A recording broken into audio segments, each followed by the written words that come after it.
तो पार्वती अम्बा भगवान शिव को प्राप्त करने के लिए तप कर रही थी। जब नारद जी ने हिमांचल जी के यहां जाकर के हिमांचल जी को बताया कि आप अपनी बेटी का विवाह करना चाहते हैं, तो इसके लिए आपने कोई वर खोजा। भाई बेटी का विवाह कोई पिता करना चाहता है तो उसके लिए वर खोजता है। हिमांचल जी ने कहा महाराज आप तो बहुत बड़े संत हैं, इसलिए आप ही बता सकते हैं कि मेरी बेटी का कौन वर है, किस दिशा में रहता है, कैसे लक्षण है, ये आप बता सकते हैं। जैसे कुछ संत त्रिकालदर्शी होते हैं, सब कुछ बता देते हैं, वैसे ही नारद जी महाराज हैं।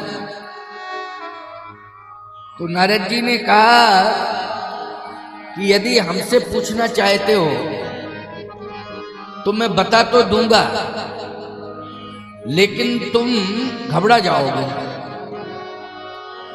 शायद सुन नहीं पाओगे, क्योंकि मुझे मालूम है कि तुम्हारी बेटी का वर कौन है। लेकिन समस्या इस बात की है कि मैं बताऊंगा तो तुम घबराओगे।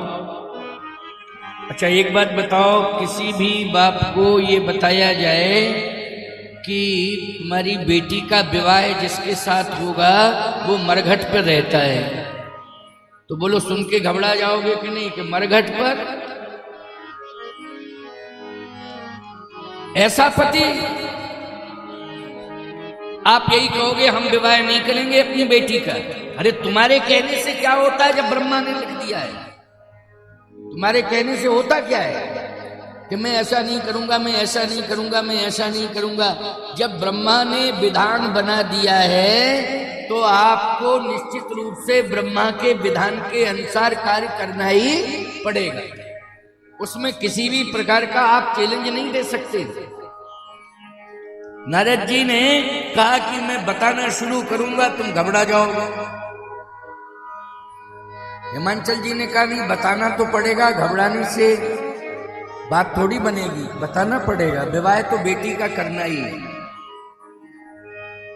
नारद जी ने कहा तो मैं बता रहा हूं, सुनो।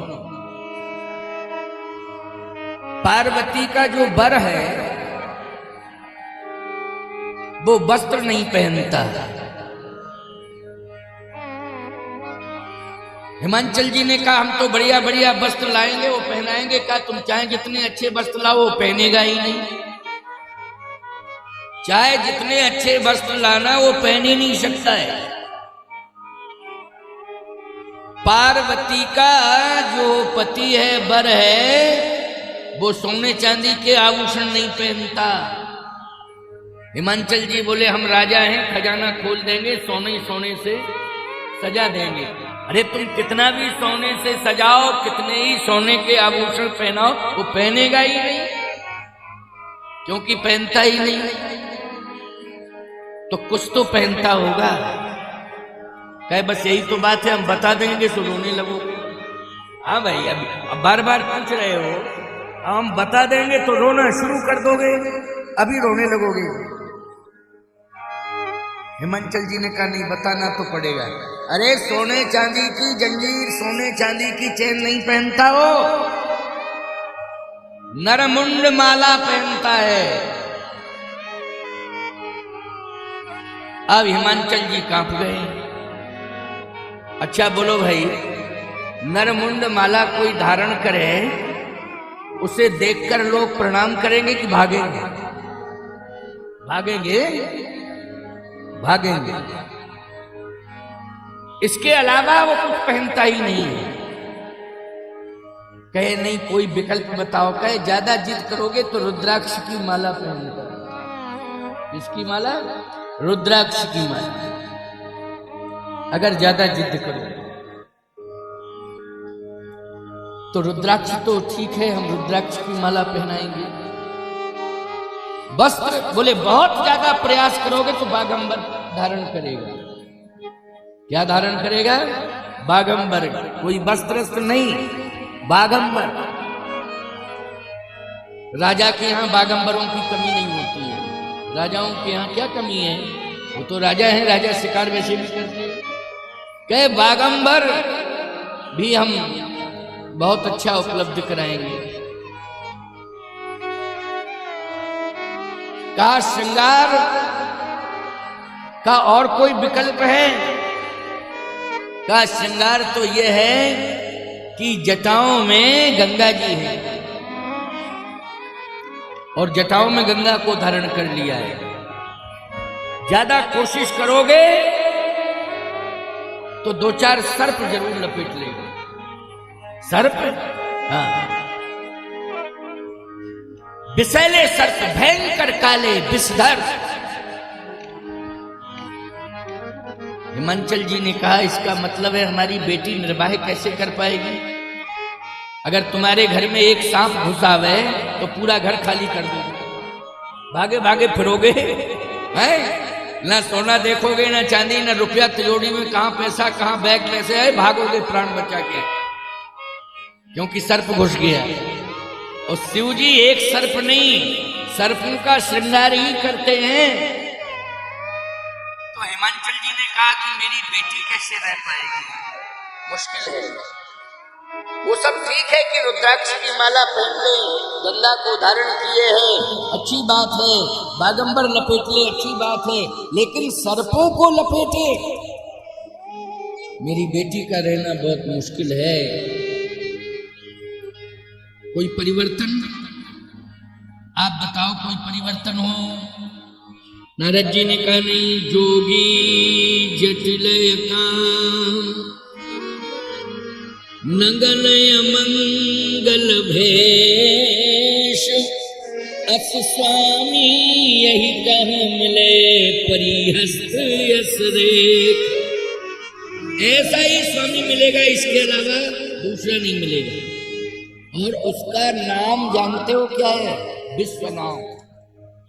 उसी को शंकर कहते हैं, उसी को शिव कहते हैं, उसी को विश्वनाथ कहते हैं। हिमांचल जी ने कहा विश्वनाथ की महिमा तो बहुत बड़ी है, मैंने सुनी है, लेकिन पार्वती निर्वाह कैसे करेगी? पार्वती कैसे? कोई परिवर्तन? कहे मुनि सहिमवंत सुन, जो विधि लिखा लार, देव धनुज नर नाग मुनि को न मेटनहार।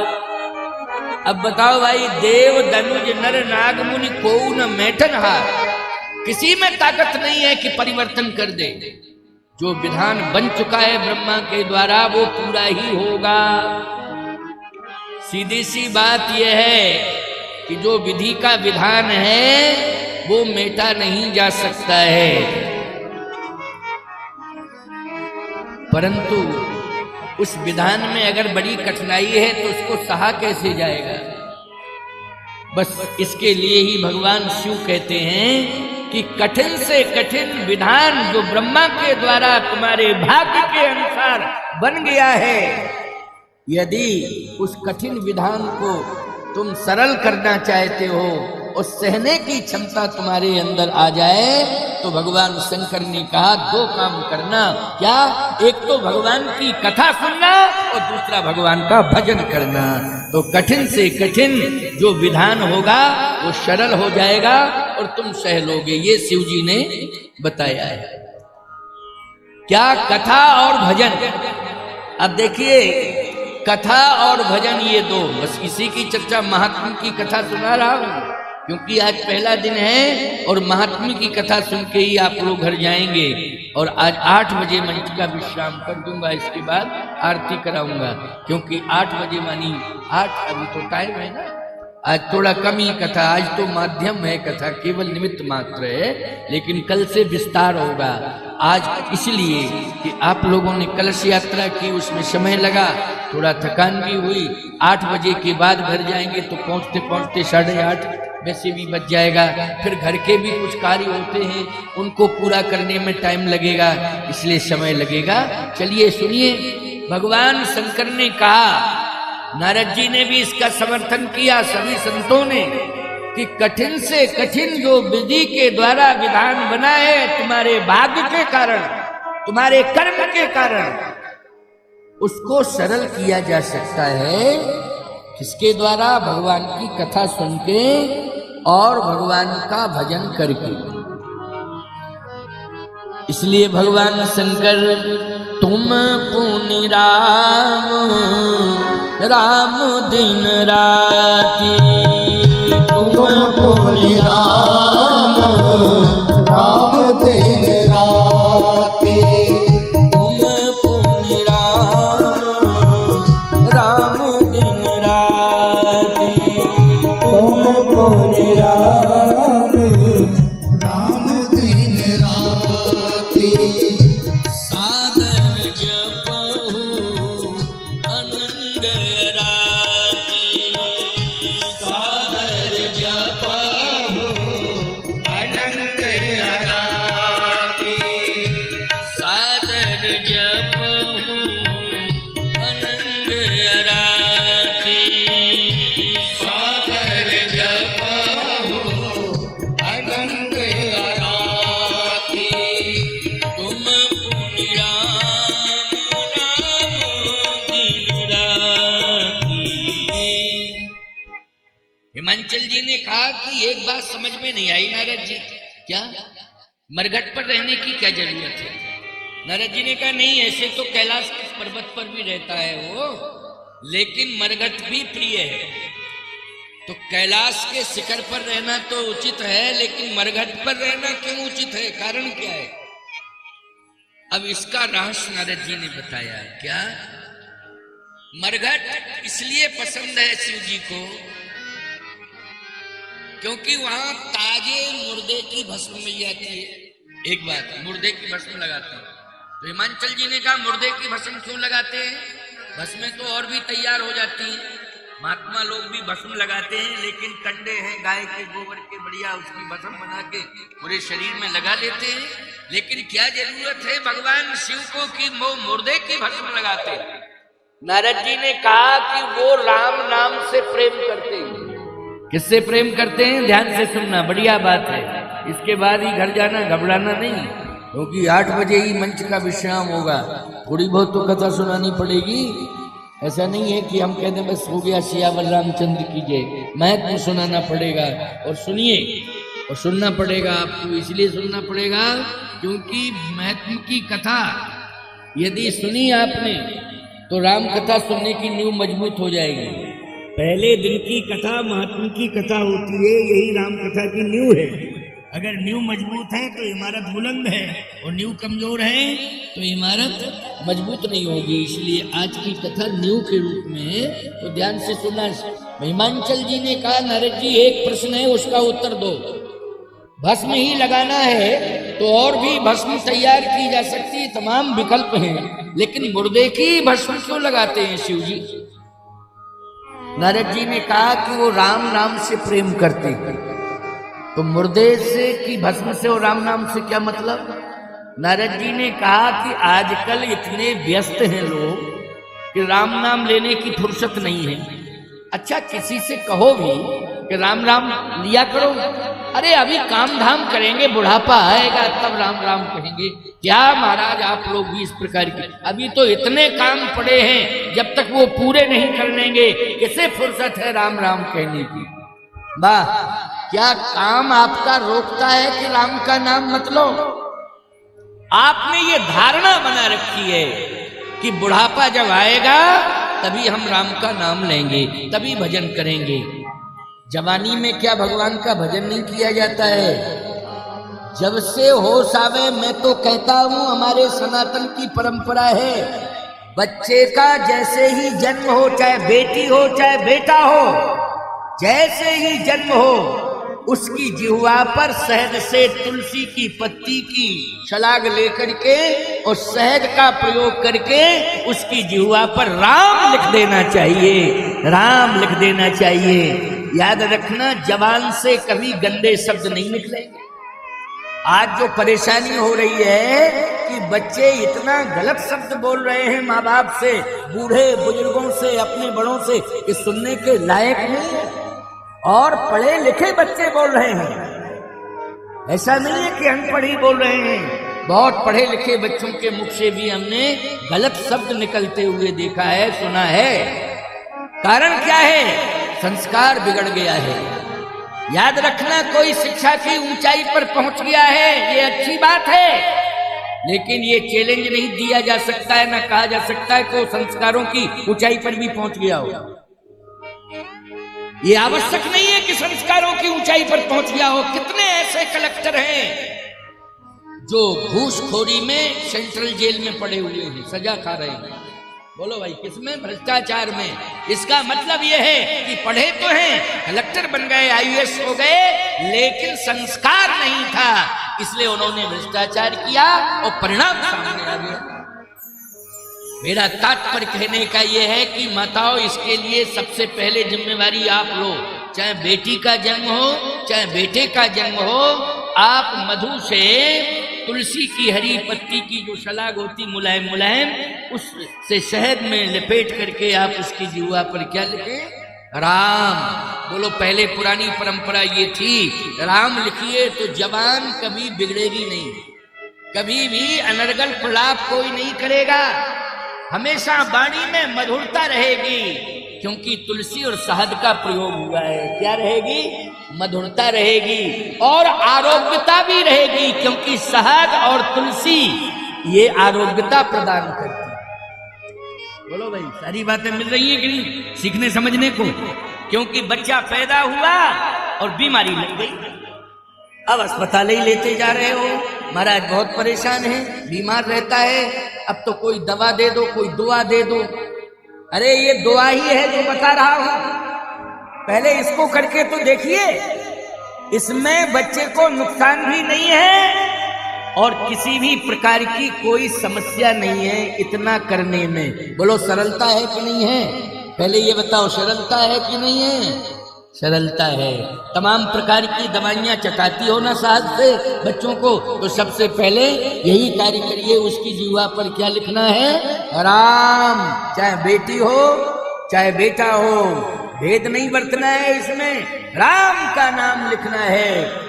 भगवान शंकर क्यों प्रसन्न है? मुर्दे से, क्योंकि फुर्सत नहीं किसी को, लेकिन मुर्दे के पीछे तो चलना ही पड़ता है। जिन्हें कभी फुर्सत नहीं मिलती है वो भी चलते हैं। और शंकर जी कहते हैं, हम ताज्जुब कर रहे हैं, आश्चर्य कर रहे हैं, जो राम का नाम नहीं लेते थे कि हमें फुर्सत नहीं। उनको उस दिन फुर्सत में लगाई, मुर्दे ने दिला दी फुर्सत, और पीछे चल के राम नाम सत्य, राम नाम सत्य है, राम नाम सत्य। शंकर जी बोले, मुर्दे ने फुर्सत दिला दी। बोलो, और मुर्दे ने इतना जबरदस्त मुर्दा है कि उसने राम के नाम से जोड़ दिया है। भगवान शंकर ने कहा, धन्य है मुर्दा, तूने ऐसे लोगों से राम का नाम लवा दिया जो कभी राम का नाम लेते नहीं थे। आज मैं तेरी भस्म को अपने रोम रोम में रमाऊंगा, क्योंकि तूने हजारों से राम का नाम लवाया, हजारों को राम के नाम से जोड़ दिया है। ये रहस्य नारद जी ने किसे बताया? हिमांचल जी को बताया है। तो राम नाम की महिमा समझ में आ गई कि नहीं? राम नाम से सभी को जुड़ना चाहिए, इसमें अवस्था की कोई बात नहीं है। लेकिन हम लोग आज भ्रमित हो रहे हैं। बोले, बचपन में सिखलाया कि शिशुपन में सिखलाया कि धरा धाम सत्य है, यौवन में सिखलाया कि अर्थ काम सत्य है। लेकिन पिंजड़े का पंछी जब पिंजड़े को छोड़ गया, पिंजड़े का पंछी जब पिंजड़े को छोड़ चला, तब सिखलाया कि राम नाम सत्य है। जब बोलने के लायक नहीं रहते हैं तब बताया जाता है राम नाम सत्य है। इसलिए दो ही ऐसे प्रिय हैं भगवान शिव को, जो विधि के विधान के अनुसार जो कठोर से कठोर समस्याएं तुम्हारे जीवन में आ गई हैं, तुम्हारा प्रारब्ध बिगड़ गया है, क्योंकि कर्म अच्छा तुम्हारे द्वारा नहीं हुआ, भाग्य बिगड़ गया, प्रारब्ध बिगड़ गया। लेकिन इस कठिनाई को तुम कैसे सह सकते हो, इसके लिए दो ही उपाय हैं। क्या? एक तो भगवान का नाम लो, भगवान की कथा सुनो, ये महिमा है। इसलिए शिव जी दो से प्रेम करते हैं। एक तो राम का नाम लेते हैं, क्योंकि जिह्वा पर राम का नाम है शंकर जी के, और हृदय में राम कथा है। रचि महेश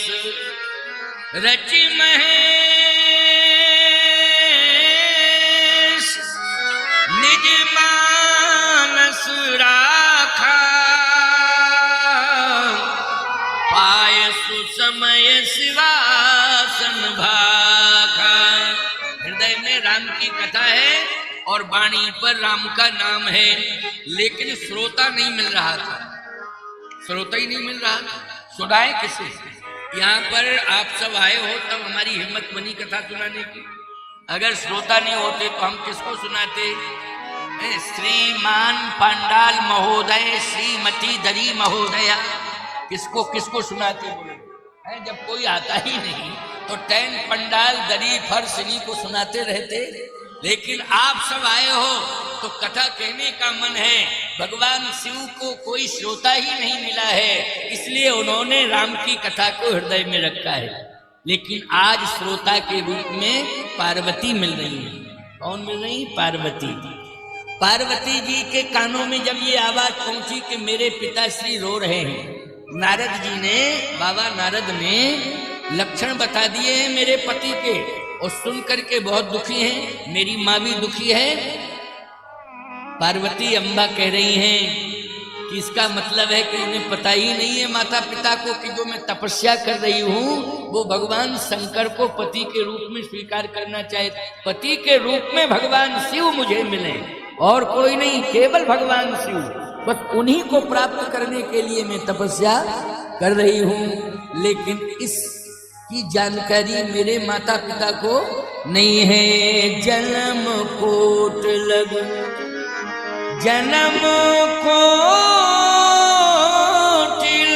रगड़ हमारी,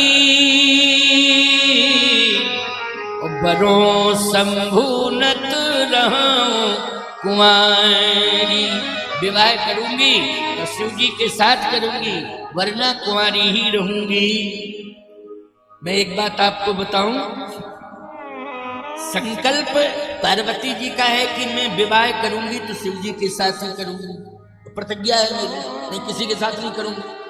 आजकल भी बेटियां कुछ ऐसी जिद कर जाती हैं कि मैं विवाह करूंगी तो इसी के साथ ही करूंगी। लेकिन कम से कम इस पर विचार करना चाहिए कि गुण और दोष, कितने गुण हैं कितने दोष हैं। शंकर जी के गुण दोषों पर विचार करना तो शंकर जी के दोष भी गुण में आ जाते हैं, उनके दोष भी गुण हैं। गुण तो गुण हैं ही, लेकिन शिव जी के अगर तुमको लग रहे हैं कि ये दोष है तो वो भी गुण ही है। इसलिए पार्वती जी ने प्रतिज्ञा की है। लेकिन आज समस्या बढ़ती चली जा रही है। आज बेटी अगर ये कहती है कि मैं अपने मन का वर चुनूंगी, मेरा संकल्प है नहीं विवाह नहीं करूंगी, क्योंकि पार्वती जी ने ऐसा संकल्प लिया था, तो नहीं, पार्वती जी ने जो संकल्प लिया है वो संकल्प बहुत श्रेष्ठ है। उस संकल्प में उन्होंने किसी इंसान को नहीं चुना है, उन्होंने भगवान को चुना है, किसी इंसान को नहीं। किसको चुना है? भगवान को चुना है। बोलिए शंकर भगवान की। ऐसा ही पति चुनना जिसमें भगवान के कुछ लक्षण पाए जाते हों, जिसका चरित्र अच्छा हो, जिसके जीवन में महानता हो, जिसके जीवन में सरलता हो, जिसके जीवन में सहजता हो, और जिसके जीवन में कर्तव्य पारायणता हो, और जिसके जीवन में सत्यवादिता हो। इतने प्रकार के सद्गुण देख करके ही विवाह करना चाहिए। तो पार्वती की शरीकत न करो। पार्वती जी की शरीकत करने से कोई फायदा नहीं है। पार्वती जी ने तो जो संकल्प लिया है शिव वर्ण का, भगवान शिव के वर्ण का, तो वो भगवान का वर्ण किया है, ना कि किसी इंसान का। इसलिए आप सबको मैं एक ही बात कहना चाहता हूं कि जीवन में घर वर कुल ये अच्छे हों तभी विवाह करना चाहिए। शिक्षा के साथ साथ संस्कार भी होना चाहिए, केवल शिक्षा ही नहीं। अच्छा, हमने बहुत अच्छी क्वालिटी ली शिक्षा की, लेकिन संकल्प हमारा ये हुआ कि हमें शिक्षा के माध्यम से बहुत बड़ा अगर कोई प्रशासनिक पद मिला तो हम पैसा बहुत कमाएंगे। ये सोच ही गलत है कि पैसा बहुत कमाएंगे। इसका मतलब है कि केवल हम धन कमाने के लिए ही आए हैं। नहीं नहीं नहीं, धन तो अपने आप मिलेगा। तुम्हारी प्रतिभा ऐसी है कि धन कहां चला जाएगा, धन अपने आप मिलेगा। लेकिन तुम्हें शिक्षा लेकर के संकल्प लेना चाहिए कि ये शिक्षा केवल धन कमाने के लिए नहीं है, बल्कि ये शिक्षा हमें मर्यादा, परंपरा और राष्ट्र को चलाने के लिए है। हम इसी से मर्यादा चलाएंगे, हम राष्ट्र को चलाएंगे, अपने कुल खानदान की परंपरा को चलाएंगे। इसके लिए तुमने शिक्षा ली है। धन तो पीछे पीछे फिरेगा, मांगने की जरूरत नहीं, सोचने की जरूरत नहीं, अपने आप धन आएगा। स्पष्ट लिखा है रामायण में, जहां सुमति तहां संपत्ति नाना, जहां कुमति तहां विपत्ति निधाना। देखिए स्पष्ट लिखा है कि नहीं। और जिम सुख संपत्ति बिनहि बुलाए, धर्म शील पहि जाए सुहाए। धर्मवान बनो, शीलवान बनो, कर्तव्य परायणता होनी चाहिए, कर्तव्य बोध होना चाहिए। संपत्ति अपने आप आएगी, चाहे व्यापार करना उसमें आएगी, और चाहे तुम सत्ताधारी बन जाओ उसमें आएगी, और चाहे तुम सत्ता के अधिकारी बन जाओ उसमें भी धन आएगा। पुजारी बन जाओ किसी मठ के, उसमें भी धन आएगा। चाहे अधिकारी बन जाओ, पुजारी बन जाओ, और चाहे व्यापारी बन जाओ। भाई धर्म और शील है तो निश्चित मर्यादा है तो धन आएगा, संपत्ति आएगी आएगी आएगी। इसके लिए सोचने की आवश्यकता नहीं है। अब आगे की बात सुनो। पार्वती जी ने कहा कि मैं विवाह करूंगी तो शिव जी के साथ ही करूंगी। और नारद जी आपसे मेरी प्रार्थना है। पार्वती जी ने नारद जी का उपदेश सुना तो नारद जी को गुरु बना लिया। क्या बना लिया? गुरु बना लिया नारद जी को। और कहा कि आपको मैंने गुरु बनाया है, आपसे भी मैं यही आशीर्वाद ले रही हूं कि नारायण से कह देना, क्योंकि शिव जी अगर किसी को मानते हैं तो नारायण को मानते, माता पिता गुरु सब कुछ मानते हैं। तो नारद जी मेरी प्रार्थना नारायण से कह देना कि शिव जी मुझे स्वीकार कर ले, शिव जी मुझे स्वीकार कर ले। बस इतना मेरा निवेदन है। आप मेरे गुरुदेव हैं, और गुरु जो है ईश्वर से प्रार्थना सुनाता है। बोलो, शिष्य की प्रार्थना ईश्वर से कौन सुनाता है? गुरु सुनाता है। इसलिए पार्वती जी ने कहा मैं शिष्या हूं, आप नारद जी मेरे गुरु हैं, और नारायण से मेरा संदेश, मेरी प्रार्थना सुना दीजिएगा कि मैं विवाह करूंगी तो शिव जी के साथ ही करूंगी। अच्छा बोलो, नारद जी ने ही ये सारी चर्चाएं की तो पार्वती के साथ शिव जी का विवाह हो जाए, इसके लिए भगवान ने स्वयं शिव जी से कहा है कि नहीं? यहां तक कह दिया कि इसके लिए हमें हाथ जोड़ना पड़े तो हाथों जोड़ लेंगे, और अगर हमें आदेश देना पड़ेगा हट करके तो मैं आदेश भी दे दूंगा, और प्रार्थना करनी पड़ेगी तो प्रार्थना भी कर लूंगा। मम विनती अब सुनो जो मो पर निज नेह, चाहे विवाह शैल गए यह मोह मांगे देव। शंकर जी ने कहा आप ही कह रहे हो तो फिर आपकी आज्ञा का उल्लंघन मैं कर नहीं सकता हूं। वैसे मेरी इच्छा नहीं है, मुझे विवाह करनी नहीं है, क्योंकि पहला विवाह हुआ था सती के साथ, तो मुझे पता है कि क्या क्या विडंबनाएं हुई। सती को अपने पिता के यज्ञ में जा करके देह त्याग करनी पड़ी, शरीर को योगाग्नि में जलाना पड़ा, भस्मीभूत करना पड़ा। अच्छा एक बात बताओ, किसी सम्मानित परिवार की पत्नी आग लगा ले तो बदनामी मिलेगी कि नहीं मिलेगी? जल्दी क्या मिलेगी? और शंकर जी का इतना बड़ा सम्मान है, वो तो ये अच्छा हुआ उसकी बुद्धि में सती की में जाने क्या आया कि कैलाश पर्वत पर आग नहीं लगाई, अपने पिता के घर में जाके लगाई। क्यों भाई? पिता के घर में जाके। तो पिता के घर में कोई बेटी अगर अपराध करे तो दोष किसके ऊपर जाएगा? बोलो, पिता के ऊपर जाएगा, पति के ऊपर नहीं जाएगा। इसलिए सती ने अपने पिता दक्ष प्रजापति के यहाँ जाकर के क्रोधाग्नि में अपने शरीर को एकदम झुलसा दिया और योगाग्नि में तो भस्मीभूति कर दिया और दक्ष प्रजापति को भी मरना पड़ा। कितना बड़ा कांड हुआ, बहुत बड़ा कांड हुआ। भगवान शंकर ने कहा कि नहीं नहीं, अब हम शादी नहीं करना चाहते हैं दूसरी। क्यों? पहली पत्नी से कितनी मुसीबतें आई, कितनी कठिनाइयां आई। अब पहली पत्नी सती ने मुसीबत क्यों दी? कारण यह है कि वो चतुर बाप की बेटी है, तो उसने अपनी चतुराई दिखाई। कभी भी अपनी चतुराई पति से मत दिखाया करो, चतुराई अपने संतान से दिखाया करो। क्यों भाई? चतुराई किससे दिखाना चाहिए? जल्दी बोलो। अपनी संतान से चतुराई दिखाओ, ना कि अपने पति से चतुराई दिखाओ। पति से चतुराई नहीं दिखाई जाती है, क्योंकि पति भगवान होता है। क्या होता है? सनातन की मर्यादा में वो भगवान होता है। अब देखो आपस में जाने क्या बातचीत कर रही कि स्वामी जी ने तो बहुत ही महत्व बढ़ा दिया हमारे घर वाले का, है एकदम ही हाईलाइट कर दिया है। तो स्वामी जी कह रहे हैं तो फिर हमें मानना ही पड़ेगा। लेकिन सावधानी से मेरी बात को सुनना। पति को भगवान समझो, लेकिन पति भी भगवान की विचारधारा वाला हो।